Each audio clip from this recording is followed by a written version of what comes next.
Revision માટે તૈયાર છો? તો ચાલો આજે આપણે જોઈએ આપણી આસપાસનું દ્રવ્ય. ધોરણ 9માં એનસીઈઆરટીની જે બુક છે એનું પહેલું જ ચેપ્ટર છે આપણી આસપાસનું દ્રવ્ય.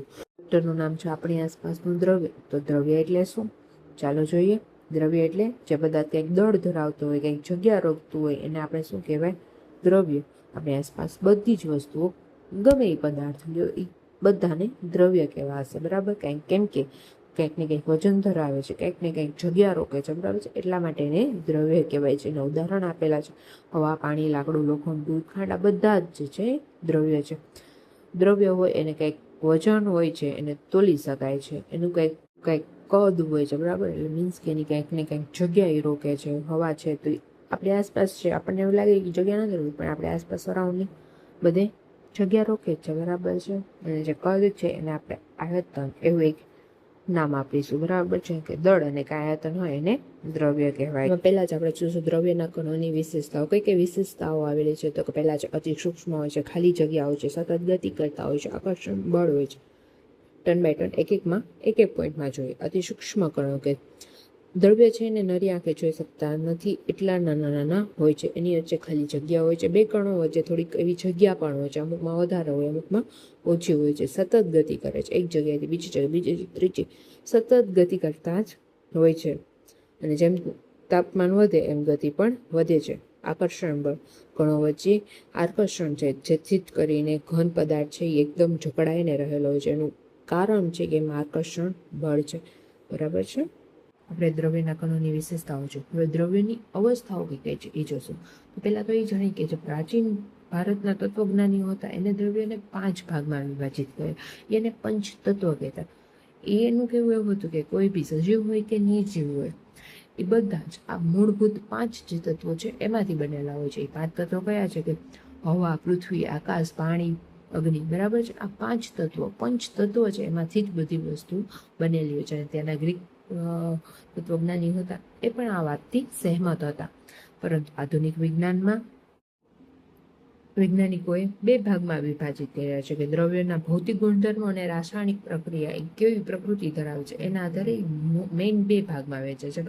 એમાં ભૌતિક જે એના ગુણધર્મો છે એના લઈને કઈ રીતે છે એ આપણે આ પ્રકરણમાં જોશું, બરાબર છે? તો ભૌતિક ગુણધર્મોને મેઇન 3 અવસ્થા છે: ઘન, પ્રવાહી, વાયુ. ઘન, પ્રવાહી અને વાયુ. ઘનમાં આકાર નિશ્ચિત હોય અને કદ પણ નિશ્ચિત હોય છે. કણો ખૂબ નજીક હોય છે, સંકોચી શકાતું નથી. પ્રવાહી નિશ્ચિત આયતન એટલે કે નિશ્ચિત કદ છે કે આનું 500 ml છે તો પણ એનો આકાર નિશ્ચિત નથી. જે પાત્રમાં નાખો એ પાત્રનો આકાર ધારણ કરી લે છે. વાયુ આકાર કે કદ કાંઈ નિશ્ચિત નથી, બરાબર છે ને? એના કણો છે ખૂબ દૂર હોય છે અને સરળતાથી સંકોચી શકાય પણ છે. એનું કાંઈ પણ ફિક્સ નથી, જેવું ઢાળો એવું થઈ જાય. હવે જોશું પ્રસરણ. તો એની પેલી વ્યાખ્યા જોઈશું. એક પદાર્થના કણોનું બીજા પદાર્થમાં આપોઆપ ભળી જવાની પ્રક્રિયા એટલે પ્રસરણ. કેમાં કેવી રીતે હોય છે એ જોઈએ. વાયુમાં સૌથી વધારે થાય, પ્રવાહીમાં મધ્યમ થાય, ઘનમાં સૌથી ઓછું છે. કણો વાયુમાં છે એના કણો ખૂબ ઝડપી ગતિ કરે અને તેથી પ્રસરણ ખૂબ ઝડપી થાય. પ્રવાહીમાં મધ્યમ અને ઘનમાં સૌથી ઓછું થાય છે. પાણીમાં એક ઉદાહરણ પણ છે કે પાણીમાં શાહી ધીમે ધીમે ફેલાય છે. હવે આપણે 3 અવસ્થા જોઈએ તો એમાં ફેરફાર કઈ રીતે થાય એ જોઈએ. તાપમાન અને દબાણમાં બદલાવ આપવાથી એક દ્રવ્યની એક અવસ્થામાંથી બીજી અવસ્થામાં જે થાય, બરાબર, એ આપણે જોયું. ઘનમાંથી પ્રવાહી થાય તો એમાં ગલન એટલે કે મેલ્ટિંગ થાય. પ્રવાહીમાંથી વાયુ તો વરાળીકરણ. વાયુમાંથી પ્રવાહી તો સંઘનન. અને પ્રવાહીમાંથી ઘન એટલે કે જામી જવું. આ એક ફિક્સ પ્રક્રિયા છે કે ઘનમાંથી પહેલા પ્રવાહી થાય પછી વાયુ થાય, બરાબર? વાયુમાંથી પાછું ઘન કરવું હોય તો પહેલા પ્રવાહી થશે પછી ઘન થશે. રેડી? હવે અમુક વસ્તુ એવી હોય કે ઘનમાંથી ડાયરેક્ટ વાયુમાં થઈ જાય, બરાબર? તો એને શું કહેવાય? ઉર્ધ્વપાત. એના ઉદાહરણ છે કપૂર અને નેપ્થેલિન બલ્બ એટલે કે ફિનાઇલની ગોળી. રાઈટ? જોશું ગુપ્ત ઉષ્મા. તો કે અવસ્થાન ફેરફાર દરમિયાન તાપમાન બદલાતું નથી, છતાં ઉષ્મા શોષાય છે અને હું કહેવાશે ગુપ્ત ઉષ્મા.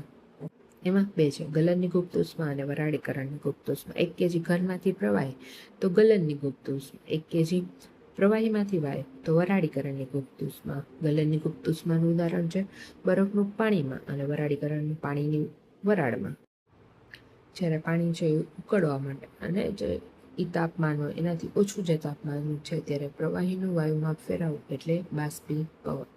આપણે પાણી ગરમ કરતા હોઈએ જે વરાળ નીકળતી હોય એને તે બરાબર ત્યારે એ શું થતું? બાષ્પીભવન થતું. આ પ્રક્રિયા સપાટી ઉપર થાય છે અને ઠંડક ઉત્પન્ન કરે છે. એટલે કે ફેક્ટર અફેક્ટ કરે. એ ફેક્ટર જોઈએ તો પેલું છે તાપમાન વધતા બાષ્પીભવનનો દર વધે છે. સપાટીનું ક્ષેત્રફળ વધે તો બાષ્પીભવન વધારે થાય. પવન ઝડપી હોય તો પણ બાષ્પીભવન વધારે થશે. હવામાં ભેજ ઓછો હોય તો બાષ્પીભવન ઝડપી થાય છે. ભેજ વધારે હોય તો ઝડપથી ગરમ છે એ નથી થતું. મહત્વપૂર્ણ વ્યાખ્યાઓ આપેલી છે ગલનબિંદુ અને ઉત્કલન બિંદુ. સુનિશ્ચિત તાપમાને ઘન પદાર્થ પીગળીને પ્રવાહી બને, બરાબર, એને ગલનબિંદુ કહેવાય. અને બરફનું ગલનબિંદુ 0 સેલ્સિયસ હોય. ગલનબિંદુ જે નિશ્ચિત તાપમાને પ્રવાહી ઉકળીને વાયુ બને, બરાબર, એને ઉત્કલન બિંદુ કહેવાય. એ જે પોઈન્ટ હોય એને. અને પાણીનું ઉત્કલન બિંદુ 100 સેલ્સિયસ હોય. બરફનું ગલનબિંદુ 0 સેલ્સિયસ, પાણીનું ઉત્કલન બિંદુ 100 સેલ્સિયસ.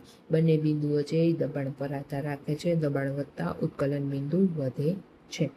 હવે જે છે એ અવસ્થાઓની સરખામણી અને સારાંશ આપેલો છે, બરાબર. મેં આપણે જ આગળ કર્યું એ જ બધું છે, તમે વાંચી અને જોઈ શકો છો. Thank you.